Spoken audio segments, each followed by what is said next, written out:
Hey everybody, it's meteorologist Brad Panovich getting excited for this pattern change in the new year. I hope you had a great new year because we are starting to see signs of a significant cold and wet pattern possibly in the southeast. I know you've heard a lot of buzz online. I want to break down some of the things that are happening and really focus on the short-term forecast as well. We'll talk about all of it here coming up in today's forecast because there's a lot to get to. So let's get right to the details first, and we'll show you the pattern here in the southeast. We had a little front come through here late Sunday night and Monday, producing some snow in the mountains. The next couple of days, kind of a interesting setup, kind of an Alberta Clipper type trough swinging through on Tuesday. So I do think we could see a burst of wet, heavy snow Tuesday into Tuesday night for all of the southeast. That's actually a nice little setup.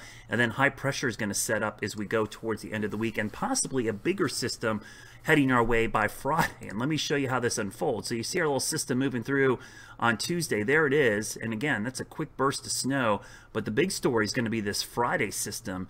This is actually an ideal setup for some good snow in the mountains of the southeast. We've got a coastal low that's going to develop here. We've got just enough cold air. I tell you, I wish it was a little bit colder because this would be fluffier, powdery snow, but it's cold enough that especially in the mountains, we're going to see some good snow as the system moves through, and a little bit of northwest flow snow. But what I'm really excited is what that storm does to our pattern, because to me, that's the table setter for a pattern going into next week, because once that trough gets established over the East Coast, we start to see these storm systems coming along the Gulf Coast. And while, you know, this doesn't look like really snowy, it's more of a pattern recognition thing. The fact that the first system carved out a trough and then we had a system dive in here. So while this looks warm, and this is, you know, 7 to 10 days out, the pattern really is screaming towards cold and snowy. This is a favorable pattern that we look for. Sometimes in the models, there are tools to make a forecast. You can't get caught up in the specifics.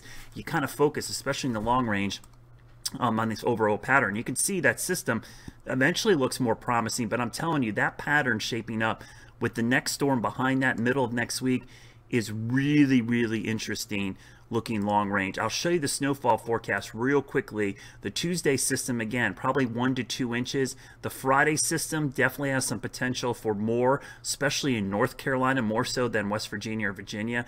But I think next week's system right there probably has the most potential. And again, I think it's the system late this week is a table setter. Now, I want to talk a little bit about negative NAO and negative AO. You've probably heard a ton of this stuff.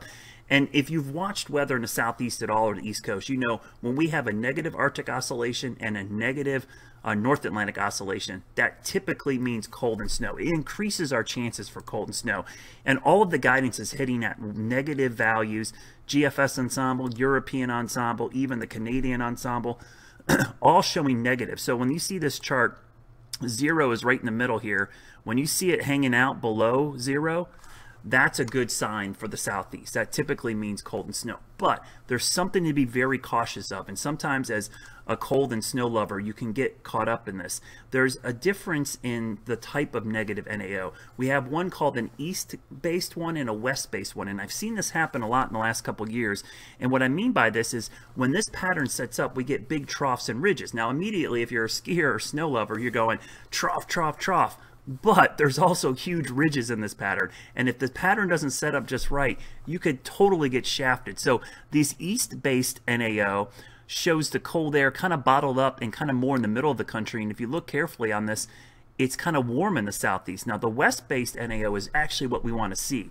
It brings colder air to the southeast and is a much more favorable pattern, but you don't always know how these are going to set up till they start to develop. And I'm going to show you why, because the European is showing pretty consistent lower probabilities for, lower anomalies here for 500 millibars, which basically means storminess. When you see these these darker shades of blue, that's usually below average heights, which means stormy and usually colder. Now, it's not off the charts like it is over Alaska. The thing that worries me in this pattern, and I'm going to explain why, is you know, this is a 5-day average. If I start looking here, especially early on, this is a trough, this is a ridge, and this is a trough. If this axis of the ridge shifts east or west a little bit, it could totally shaft us here. But I will tell you where the pattern looks most favorable is going into next week. And I go into next week, and one of the things I like about this pattern, and this is really, you know, starting next week, middle of the week, right here. This is where the pattern looks very, very favorable because we've got a big trough just west of Alaska, nice ridge over the west coast, and then you got this blocking going on over Greenland up here. This to me is a classic sign of cold and snowy for the southeast. It's much more favorable than the pattern this week, which I know folks are getting excited for this system late this week. It's going to bring snow, but it's to me, it's these systems coming in next week when the pattern gets established. And when you look at this setup, the first storm coming in late this week is kind of right there. It's kind of flat, but it kind of sets up the trough to be a little deeper and then gets much more active going into next week. So when you start looking at this pattern, I'm telling you, the pattern next week is much, much more favorable than even this week. And this week isn't half bad.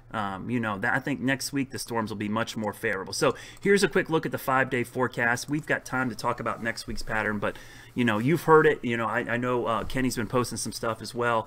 You know, the upper level pattern of this setup next week, middle of January, is looking really, really favorable. But even this week, this is a marginal setup and it's not half bad. We should see some natural snow Tuesday, snowmaking operations most of this week, and by the end of the week, I think more natural snow. Stay tuned. I think next week's getting really exciting. As always, think snow, everybody.